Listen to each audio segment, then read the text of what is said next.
રાજકોટમાંથી એક ચોંકાવનારા સમાચાર સામે આવી રહ્યા। જેતપુર ખાતે દર વર્ષે યોજાતા દિવાળી ફન ફેરમાં શુક્રવારે સાંજે મોટી દુર્ઘટના સર્જાઈ। ફન ફેરમાં ચાલુ બેક ડાન્સ રાઇડ અચાનક તૂટી પડતા દોડધામ મચી ગઈ।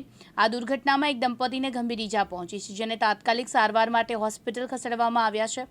જેમાં રાજકોટમાં દર વર્ષની જેમ આ વર્ષે પણ દિવાળી નિમિત્તે જેતપુરમાં દિવાળી ફનફેરનું આયોજન કરવામાં આવ્યું। આ ફનફેરમાં શુક્રવારે દુર્ઘટના સર્જાઈ।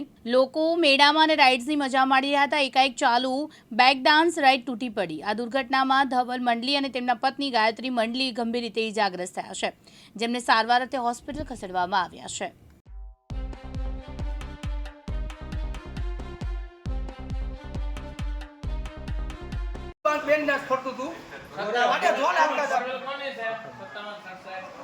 બોલો બોલો જેમ આવે ને એમ ડાયરેક્ટ સીધા આખો બેન ડાન્સ ઊંધું વાર નાખ્યું આખે હું અને મારી ઘરવાળી ત્રણ જણા ભેગા હતા। કેટલા જણા હતા? અમે 3 જણા હતા ટોટલ। કેટલાને લાગ્યું? કેટલાને? અમે 3 જણા લાગ્યું, મારા ભાણે નથી લાગ્યું એટલું બધું। મારી ઘરવાળી ખોપરી ફાટી ગઈ છે, ખોપરી ફાટી ગઈ અને મને અહીંયા હાથ ગોતવાનું ચાલુ થઈ ગયું। આ બેદરકારી છે, પૂર્વક હલાવ્યું। તમારું નામ? ધવલભાઈ રમેશભાઈ મંડલી।